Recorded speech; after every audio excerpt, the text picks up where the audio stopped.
नमस्कार। Top update में आप सभी का स्वागत है। मैं हूं आपके साथ सपना। शुरुआत करेंगे बुलेटिन की। सीपी राधाकृष्णन ने दाखिल किया नामांकन। उपराष्ट्रपति पद के लिए एनडीए उम्मीदवार सीपी राधाकृष्णन ने अपना नामांकन दाखिल कर दिया है। इस मौके पर उनके साथ प्रधानमंत्री नरेंद्र मोदी भी मौजूद रहे। राधाकृष्ण के नामांकन दाखिल के दौरान भाजपा अध्यक्ष जेपी नड्डा, रक्षा मंत्री राजनाथ सिंह और गृह मंत्री अमित शाह के अलावा केंद्रीय मंत्री नितिन गडकरी, किरेन रिजिजू और एनडीए के कई बड़े नेता भी मौजूद थे। नामांकन 4 सेटों में दाखिल हुआ है, जिनमें से प्रत्येक पर 20 प्रस्तावकों और 20 अनुमोदकों के हस्ताक्षर हैं। पहले सेट में मुख्य प्रस्तावक के रूप में प्रधानमंत्री मोदी के हस्ताक्षर हैं, जबकि बाकी सेटों में केंद्रीय मंत्रियों और वरिष्ठ एनडीए नेताओं के हस्ताक्षर हैं, जो गठबंधन में व्यापक सहमति को दर्शाता है। संसद भवन में नामांकन पत्र दाखिल करने के दौरान मंत्रियों और सांसदों सहित एनडीए के लगभग 160 सदस्य उपस्थित रहे। सीपी राधाकृष्णन को नामित करने का निर्णय केंद्रीय मंत्री प्रहलाद जोशी के आवास पर आयोजित एनडीए के नेताओं की एक महत्वपूर्ण बैठक में सर्वसम्मति से लिया गया।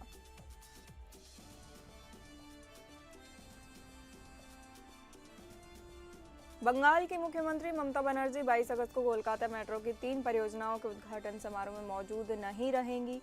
इन परियोजनाओं का उद्घाटन प्रधानमंत्री नरेंद्र मोदी करने वाले हैं। राज्य सरकार के एक शीर्ष अधिकारी ने सोमवार को यह जानकारी दी। उन्होंने कहा कि मेट्रो परियोजनाओं के उद्घाटन में शामिल न होने का निर्णय भाजपा शासित राज्य में बंगाल के लोगों के कथित उत्पीड़न की पृष्ठभूमि में लिया गया है। शीर्ष नौकरशाह ने कहा कि ऐसे में मुख्यमंत्री केंद्र सरकार के अधिकारियों के साथ मंच साझा नहीं करना चाहती।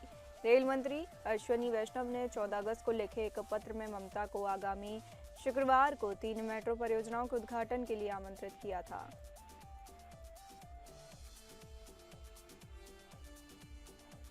उत्तर प्रदेश के पूर्व मुख्यमंत्री कल्याण सिंह के बहाने बीजेपी मिशन 2027 का आगाज करने जा रही है। कल्याण सिंह की चौथी पुण्यतिथि पर गुरुवार को अलीगढ़ में बीजेपी एक बड़ा कार्यक्रम कर रही है, जिसमें सीएम योगी आदित्यनाथ, केंद्रीय मंत्री धर्मेंद्र प्रधान सहित दोनों डिप्टी सीएम केशव मौर्य और ब्रजेश पाठक शिरकत करेंगे। इसके अलावा बीजेपी के प्रदेश अध्यक्ष भूपेंद्र चौधरी और प्रदेश के संगठन महामंत्री धर्मपाल सिंह शामिल होंगे। कल्याण सिंह की पुण्यतिथि को बीजेपी हिंदू गौरव दिवस के रूप में मना रही है। इस तरह बीजेपी 2027 के चुनाव से पहले यूपी की सियासत में हिंदुत्व के एजेंडे को धारदार देने और सपा के पीडीए पॉलिटिक्स को काउंटर करने की कवायद में है। योगी सरकार के करीब 2 दर्जन मंत्री गुरुवार को कल्याण सिंह को श्रद्धांजलि देने अलीगढ़ पहुंचेंगे। इस दौरान सीएम योगी सहित बीजेपी के दिग्गज नेता अलीगढ़ में 2 घंटे तक रहकर कल्याण सिंह के बहाने 2027 का एक तरह से पश्चिमी यूपी में आगाज करेंगे। बीजेपी 2024 में पश्चिमी यूपी की हारी हुई लोकसभा सीटों पर लोधी समुदाय के वोटरों को साथ कर 2027 को फतेह करने की रणनीति अपनाएगी।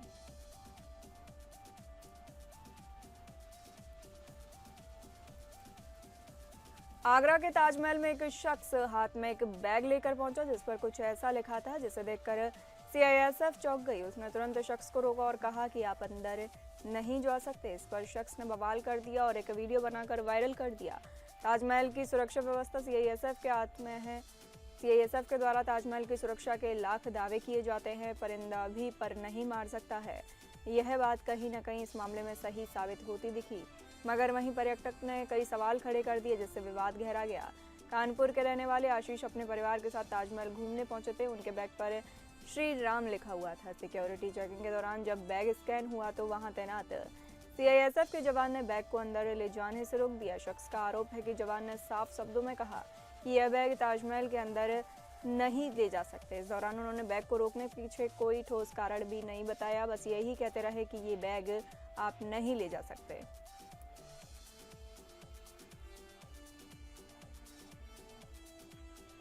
महाराजगंज के घुगली थाना क्षेत्र के पुरैना खंडी चौराहे में एक व्यक्ति का शव नहर में मिला। मृतक की पहचान श्याम बदन चौराहान के रूप में हुई है। वह कोठी भार थाना क्षेत्र के खुटरी के मूल निवासी थे और वर्तमान में बैरिया में अपने ससुराल में रह रहे थे। श्याम बदन मंगलवार शाम को अपनी पत्नी के साथ बाजार गए थे। वह देर रात तक घर नहीं लौटे। बुधवार सुबह मॉर्निंग वॉक पर निकले कुछ लोगों ने पुलिया के पास नहर में शव देखा। उन्होंने तुरंत स्थानीय पुलिस को सूचना दी। सूचना मिलते ही पुलिस मौके पर पहुंची। पुलिस ने शव को अपने कब्जे में लेकर पोस्टमार्टम के लिए भेज दिया। मामले की जांच जारी है। इस संबंध में घुगली थाना अध्यक्ष कुंवर गौरव सिंह ने बताया कि शव को कब्जे में लेकर पोस्टमार्टम के लिए भेज दिया गया है। कोई तहरीर नहीं मिली है। पोस्टमार्टम रिपोर्ट मिलने के बाद ही आगे की कार्रवाई की जाएगी।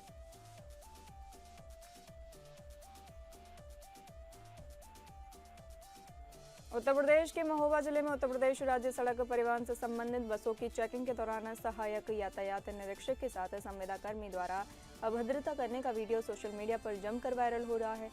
सहायक यातायात निरीक्षक ने पुलिस सहित विभागीय अधिकारियों को शिकायती पत्र देकर मामले की निष्पक्ष जांच कार्रवाई की मांग की है। शिकायत के आधार पर सहायक क्षेत्रीय प्रबंधक ने मामले की जांच शुरू कर रिपोर्ट उच्च अधिकारियों को भेजने की बात कही है। दरअसल मामला शहर कोतवाली कस्बा क्षेत्र स्थित रोडवेज परिसर से जुड़ा है, जहां बीते दिनों रोडवेज से संबंधित बसों की चेकिंग कर रहे सचल दल में तैनात सहायक यातायात निरीक्षक के साथ संविदा कर्मी का गाली गलौज कर अभद्रता करते वीडियो सोशल मीडिया में जमकर वायरल हो रहा है।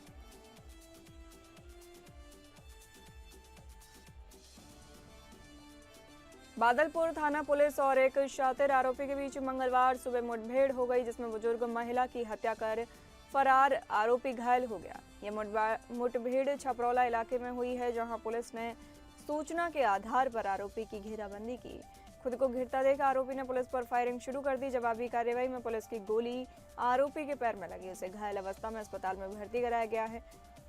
पुलिस के अनुसार आरोपी की पहचान पप्पू के रूप में हुई है, जिसने 3 अगस्त को छपरौला गांव में एक बुजुर्ग महिला की गला दबाकर निर्मम हत्या कर दी थी और घर से कीमती सामान व नकदी लूटकर फरार हो गया।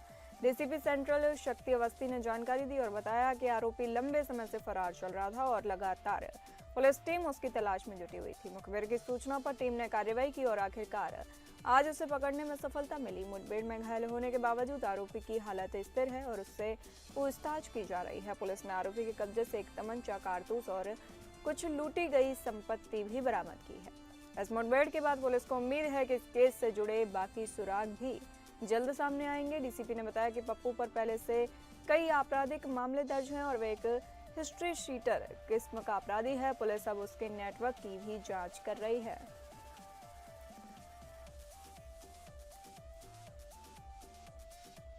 इकोटेक 3 पुलिस व सीआरटी की टीम की संयुक्त कार्रवाई में गांजा तस्करों के एक शातिर गिरोह का पर्दाफाश किया गया है।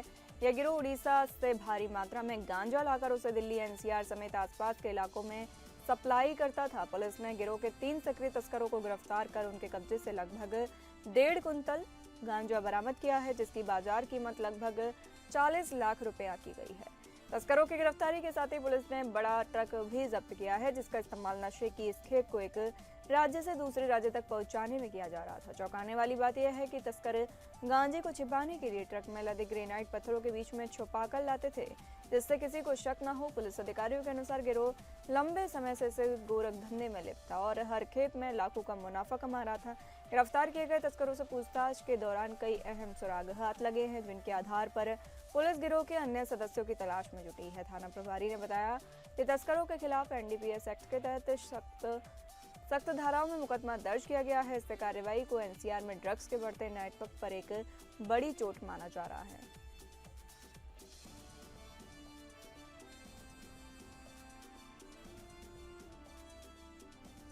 मुरादाबाद पुलिस को वाहन चोरी के मामलों में बड़ी सफलता हाथ लगी है। थाना गलशहीद और थाना कटघर की संयुक्त पुलिस टीम ने सीओ कटघर के नेतृत्व में एक बाल अपचारी सहित 3 शातिर बाइक चोरों को गिरफ्तार कर ओवरलिफ्टिंग गैंग का पर्दाफाश किया है। गिरफ्तार आरोपियों के कब्जे से 4 थाना क्षेत्रों से चोरी की गई कुल 7 मोटरसाइकिल बरामद की गई हैं। पुलिस के अनुसार पकड़े गए तीनों आरोपी बेहद शातिर किस्म के वाहन चोर हैं और इन पर पहले से ही कई आपराधिक मुकदमे दर्ज हैं। आरोपी पहले रेकी कर सुनसान या कम भीड़भाड़ वाले इलाकों की खड़ी बाइकों को निशाना बनाते थे और चोरी करने के बाद उन्हें बेहद सस्ते दामों पर बेचते थे। इस गिरोह में एक नाबालिग भी शामिल था, जिसे बाल सुधार गृह में भेजने की प्रक्रिया चल रही है। वहीं बाकी 2 आरोपियों को न्यायिक हिरासत में भेजा गया है।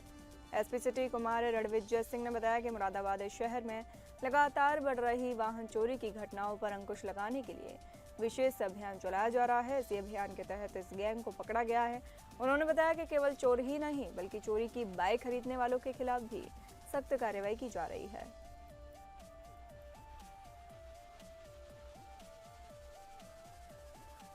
उत्तर प्रदेश जनपद अमरोहा के गजरौला बसंत विहार में 18 फीट के रास्ते की 6 इंच जमीन पर बुनियाद रखकर रात के अंधेरे में चिनाई शुरू करा दी गई, जिसको लेकर दोनों पक्षों में विवाद होने लगा। मौके पर पहुंचे मोहल्ले वासियों ने 112 डायल पर सूचना देकर काम रुकवाया। बताते चले कि गजरौला थाना क्षेत्र के मोहल्ला बसंत विहार में एक युवक ने सड़क का आधा फीट रास्ता बुनियाद में चिना लिया, जिस पर सभी मोहल्ले वासी भड़क गए और मौके पर महिला व मोहल्ले वासी जमा हो गए और आपस में विवाद बढ़ने लगा। तभी सूचना मिलते ही 112 डायल व चौपड़ा चौक की पुलिस भी पहुंची। पुलिस ने फिलहाल निर्माण कार्य रुकवाया है और दोनों पक्षों को शांत करते हुए जमीन की पैमाइश कराकर बुनियाद रखने की बात कही, जिस पर दोनों लोग सहमत हो गए और विवाद शांत हो गया।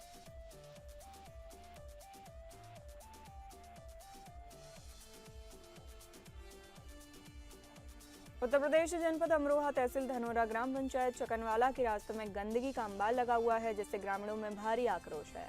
हाल ही में ग्रामीणों ने गांव की दुर्दशा को दिखाते हुए एक वीडियो बनाकर सोशल मीडिया पर वायरल कर दिया।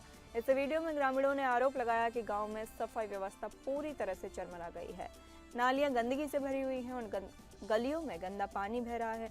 ग्रामीणों का कहना है कि कई बार शिकायत करने के बावजूद जिम्मेदार अधिकारियों और सफाई कर्मियों द्वारा कोई कार्रवाई नहीं की जा रही है। 2014 में सांसद कंवर सिंह तंवर के द्वारा गोद लिए जाने वाले गांव चकनवाला का हाल गांव के रास्तों में पसरी गंदगी से ग्रामीण परेशान है। ग्रामीणों ने मांग की है कि जल्द से जल्द गांव में सफाई व्यवस्था को सुधारने के लिए ठोस कदम उठाए जाएं और दोषी सफाई कर्मियों के खिलाफ कार्रवाई की जाए। इस संबंध में स्थानीय प्रशासन ने जांच के आदेश दिए हैं और जल्द ही समस्या का समाधान करने का आश्वासन दिया है।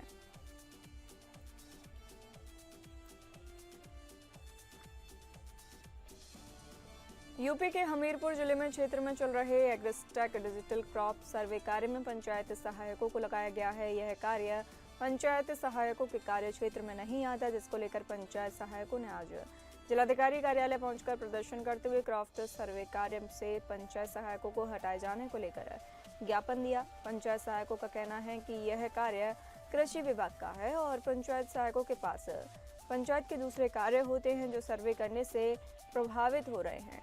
हमीरपुर जिले में एग्रीस्टैक क्रॉप सर्वे का कार्य पंचायत सहायकों द्वारा कराया जा रहा है, जबकि पंचायत सहायकों को ग्राम पंचायतों के सचिवालय में रखा गया था।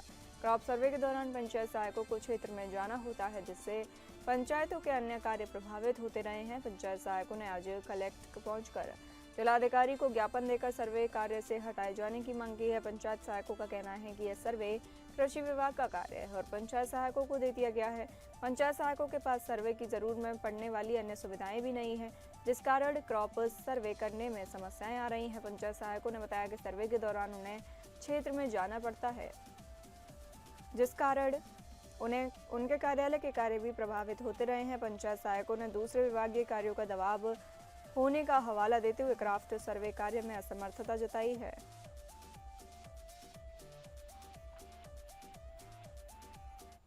प्रधानमंत्री जॉर्जिया मेलोनी एक ऐसी शख्सियत हैं जो अपने व्यक्तित्व की वजह से सुर्खियां बटोर ही लेती हैं। एक बार फिर कुछ ऐसा ही देखने को मिला। हाल ही में सोमवार को जब यूक्रेन के राष्ट्रपति वोलोदिमीर ज़ेलेंस्की और अन्य यूरोपीय नेताओं के साथ डोनाल्ड ट्रंप ने अहम बैठक की थी, तो इसमें मेलोनी ने भी शिरकत की थी। इस दौरान मेलोनी की तस्वीरें और वीडियो कैमरे में कैद हो गए, जो काफ़ी सोशल मीडिया पर वायरल हो रहे हैं। दरअसल बैठक से पहले सभी नेता एक दूसरे से मिलकर उनका हालचाल जान रहे थे, लेकिन इस दौरान इस बात से अनजान थे कि माइक कौन थे। इस दौरान ट्रंप को फ्रांस के राष्ट्रपति इमैनुअल मैक्रों से यह कहते हुए सुना गया कि अच्छे लग रहे हो, थोड़े टैन हो गए हो, सब ठीक है, अच्छे लग रहे हो। इस पर मैक्रो कहते हैं शुक्रिया। काम करने के लिए ट्रंप जर्मनी के चांसलर मर्ज से कहते हैं कि कैसे हैं आप, सब ठीक है, बढ़िया लग रहे हैं। इस पर उनके बगल वाली कुर्सी पर बैठते हुए इटली के प्रधानमंत्री जॉर्जिया मेलोनी कहती हैं कि मेरे हिसाब से ये बहुत लंबे हैं। इस पर ट्रंप ने कहा कि हाँ, खूब लंबे हैं, सुंदर। इस पर मेलोनी ने कहा कि मैं उनके साथ खड़ी नहीं होना चाहती, मेरे लिए वोलोदिमीर ज़ेलेंस्की ही ठीक है। इसके अलावा मेलोनी का एक और अंदाज सोशल मीडिया पर वायरल हो गया है। दरअसल बैठक के दौरान जब जर्मन चांसलर अपनी बात कर रहे थे तो मेलोनी इस दौरान बोर होती हुई नजर आई। इस दौरान वो अमेरिकी राष्ट्रपति और जर्मन चांसलर के बीच बैठी हुई थी और अपनी आंखें इस तरह घुमा रही थी मानो उनकी भाषण में कोई खास दिलचस्पी नहीं है।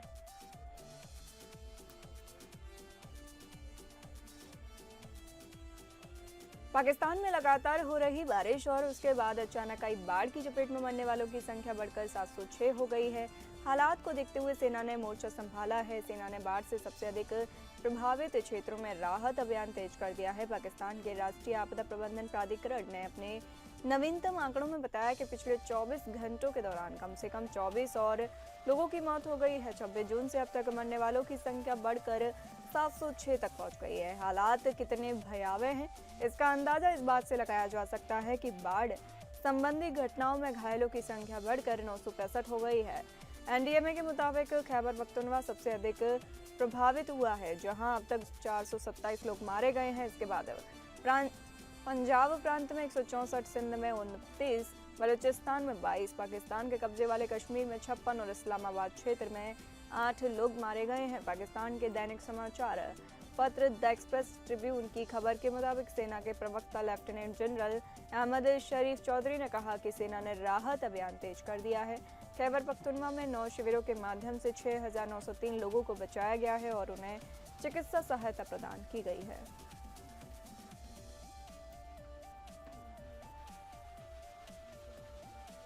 रूस और यूक्रेन के बीच जंग जारी है। हाल ही में अमेरिकी राष्ट्रपति डोनाल्ड ट्रंप और रूस के राष्ट्रपति व्लादिमीर पुतिन के बीच अलास्का में अहम बैठक हुई थी। पुतिन से मिलने के बाद ट्रंप ने यूक्रेन के राष्ट्रपति वोलोदिमीर ज़ेलेंस्की और कई यूरोपीय नेताओं के साथ भी अहम बैठक की है, लेकिन अब ट्रंप ने यूक्रेन को लेकर बड़ा बयान दिया है। अमेरिका के राष्ट्रपति डोनाल्ड ट्रंप ने कहा कि रूस के खिलाफ यूक्रेन की रक्षा में मदद के लिए अमेरिका सैनिकों को नहीं भेजा जाएगा।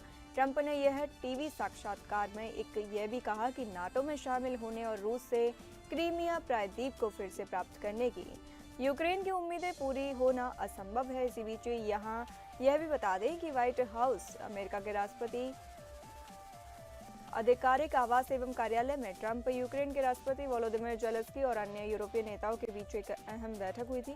बैठक के बाद पत्रकारों के सवालों का उत्तर देते हुए ट्रंप ने ज़ेलेंस्की की ओर से मांगी गई सुरक्षा गारंटी के तहत यूक्रेन की रक्षा के लिए यूरोपीय नेतृत्व वाले प्रयास में भाग लेने के लिए अमेरिकी सैनिकों को भेजने की संभावना से इनकार नहीं किया था।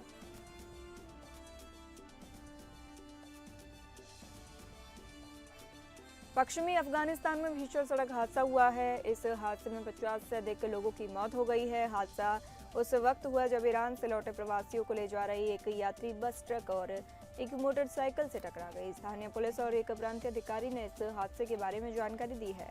हेरात प्रांत की पुलिस ने बताया कि दुर्घटना बस की तेज रफ्तार और लापरवाही के कारण हुई। प्रांतीय अधिकारी मोहम्मद यूसुफ सईदी ने एएफपी को बताया कि बस हाल ही में ईरान से लौटे अफगानिस्तानियों को लेकर राजधानी काबुल जा रही थी। ये लोग हाल के महीनों में ईरान से निर्वासित या जबरन निकाले गए अफगानिस्तानियों के अब बड़ा ग्रुप का हिस्सा थे। सईदी ने बताया कि सभी यात्री प्रवासी इस्लाम कला नाम की जगह से बस में सवार हुए थे। यह हादसा हेरात शहर के बाहर गुजरा जिले में हुआ है। मरने वालों में ज्यादातर लोग बस में यात्रा कर रहे थे। 2 लोग ट्रक में और 2 अन्य मोटरसाइकिल पर सवार थे।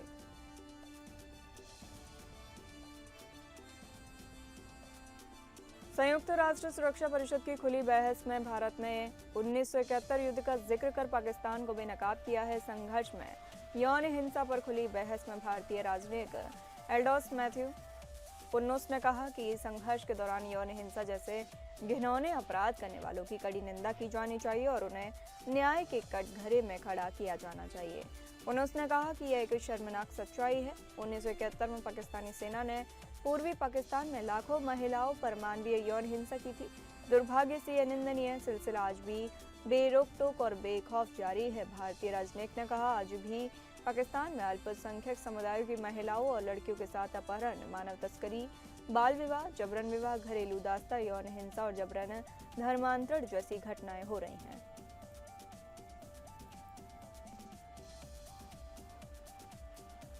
उत्तर कोरिया के नेता किम जोंग उन ने दक्षिण कोरिया और अमेरिका के बीच जारी सैन्य अभ्यास को लेकर बड़ा बयान दिया है। उत्तर कोरियाई नेता ने दुश्मनों का मुकाबला करने के लिए देश की परमाणु ताकत को तेजी से बढ़ाने का संकल्प भी लिया है। सरकारी मीडिया की ओर से मंगलवार को इस बारे में जानकारी दी गई कि किम ने यह बात परमाणु सक्षम प्रणालियों से लैस सबसे उन्नत युद्धपोत का निरीक्षण करने के दौरान कही है। उत्तर कोरिया की समाचार agency Korean central news agency की एक खबर है। उसके अनुसार अप्रैल में पहली बार प्रदर्शित किए गए 5000 टन क्षमता वाले युद्धपोत चॉय होन का निरीक्षण करते समय किम जोंग उन ने कहा कि अमेरिका और दक्षिण कोरिया का संयुक्त सैन्य अभ्यास शत्रुता और उनकी कथित युद्ध भड़काने की इच्छा को दर्शाता है।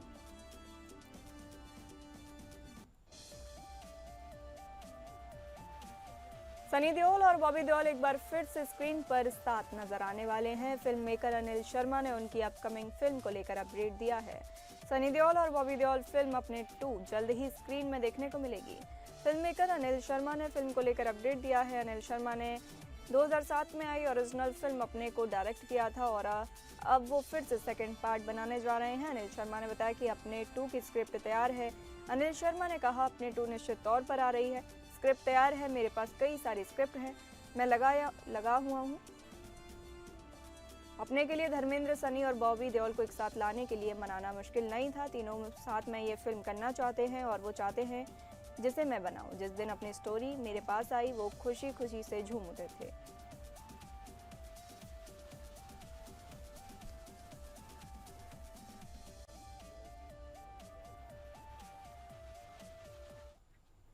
फिलहाल इस बुलेटिन में इतना ही। नमस्कार।